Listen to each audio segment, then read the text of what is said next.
Yo soy la profesora Marta Gabriel Ochoa Guzmán y el día de hoy veremos el tema de reproducción, que corresponde a la materia de Biología 2 del semestre 4.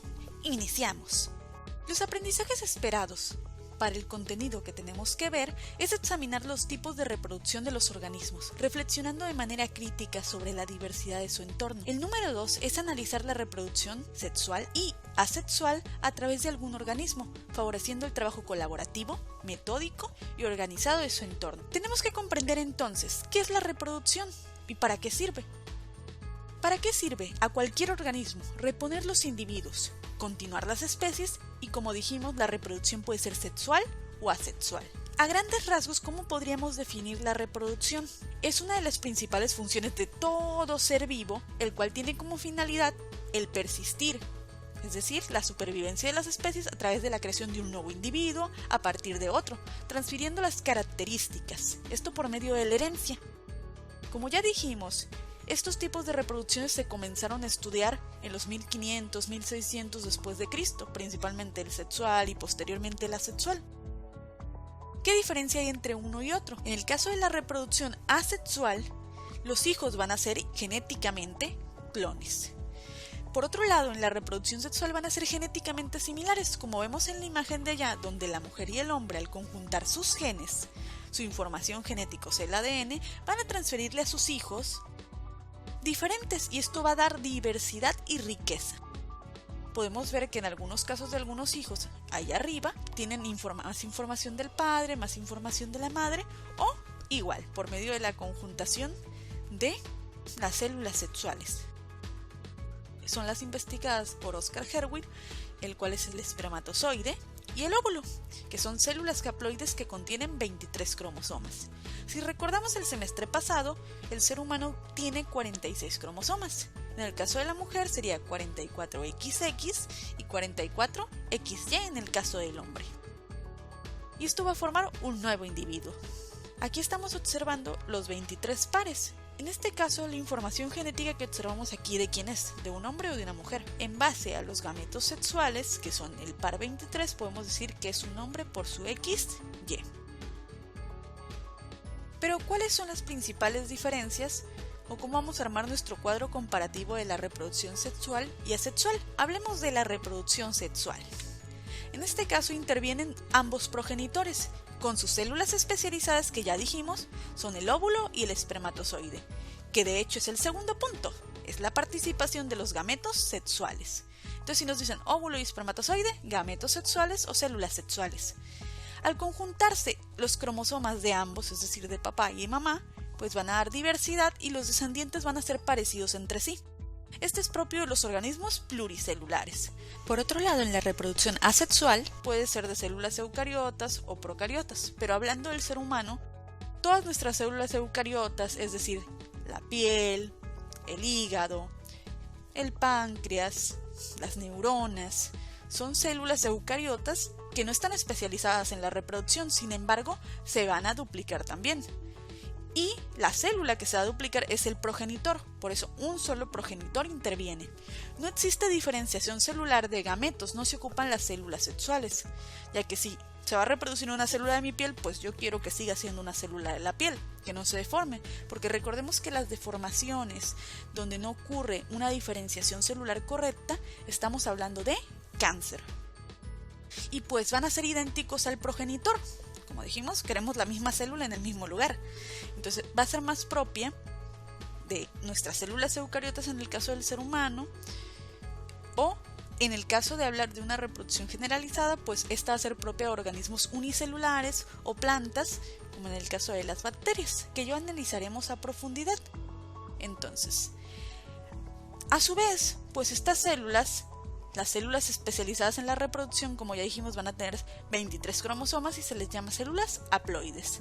Y en el caso de las células eucariotas normales de nuestro organismo, el ser humano, recordemos, tiene 46 y se le llaman células diploides. Y estos términos igual nos van a ser muy conocidos porque en el semestre pasado vimos que para la formación de los gametos sexuales se daba el proceso de meiosis. Y en el caso de la duplicación o reproducción celular del resto de mis células es la mitosis. Si nos ponemos a hablar específicamente La fecundación es la unión del óvulo y el espermatozoide para la formación del cigoto. Y este va a ir evolucionando, cambiando a lo largo de las semanas, los meses, y la embarazada tiene que tener ciertos cuidados, como mantenerse ejercitada, una dieta saludable y hacerse los estudios pertinentes. Cuando la mujer está en sus días fértiles y ocurre la ovulación y tiene encuentros sexuales, lo que es este proceso se va a dar, generalmente va a ser en la trompa de falopio. Y va a iniciar con la primera división celular, que ya son mitosis, donde se va a ir duplicando hasta que ya agarre el aspecto de mórula, una mora, o que ya tome la estructura de blastocisto, donde empieza a ocurrir la diferenciación celular para formar diferentes tipos de tejidos. Y aquí vemos la implantación que ocurre cerca del día 8 a 9. Estas diferencias a lo largo pues van a depender de la calidad de material genético que posean estas células especializadas, que como ya dijimos, al ser células haploides, contienen la mitad del material, 23 cromosomas más 23, pues tenemos los 46 que son el ser humano. Se formó el cigoto, ocurre la división celular donde está el embrión, ya se forma la mórula, el blastocisto, y posteriormente se da la formación del feto. Aquí vemos cómo ocurre el crecimiento en el vientre materno de lo que es el bebé. En el mes, a los 2 meses, 3 meses, 4 meses, y así hasta que llega el momento de que ocurre el parto. Aquí vemos al bebé cefálico, orientado hacia lo que es el canal de parto, y que puede tener un parto autóxico o natural. En cambio aquí vemos al bebé transverso, que por medio de ciertas maniobras o técnicas se puede acomodar para que quede cefálico y el parto sea natural, o requiere de una intervención tipo cesárea, que es un parto distóxico. Al analizar los diferentes tipos de reproducción asexual, tenemos los siguientes: bipartición, que es la división de la célula madre en 2 células hijas.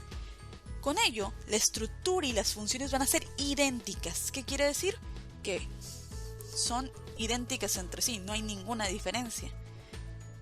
Es decir, este es un neumococo, este también es un neumococo. Este es una E. coli, este también es un E. coli. Son idénticos, no hay diversidad celular. Y aquí podemos ver el mecanismo por el cual va a duplicar idénticamente el material genético o ADN y se van a formar las 2 células. También se le puede llamar fisión binaria.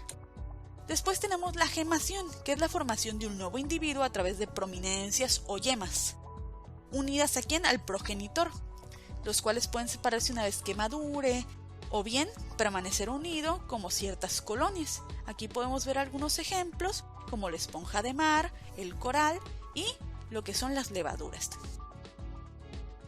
Después tenemos el proceso de esporulación, el cual, como su nombre lo dice, es por medio de esporas. La célula madre va a dividir muchas veces su núcleo y formando una membranita alrededor de ellos hasta el momento de expulsarlos en forma de esporas, y esto es propio de hongos y algunas plantas. Vegetativa.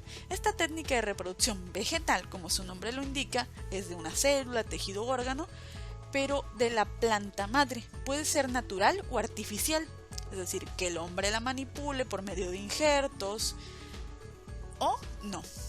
Y por último tenemos la partenogénesis, que ese tipo de reproducción no va a intervenir la fecundación, es decir, el óvulo, las células sexuales femeninas no fecundadas son capaces de desarrollarse.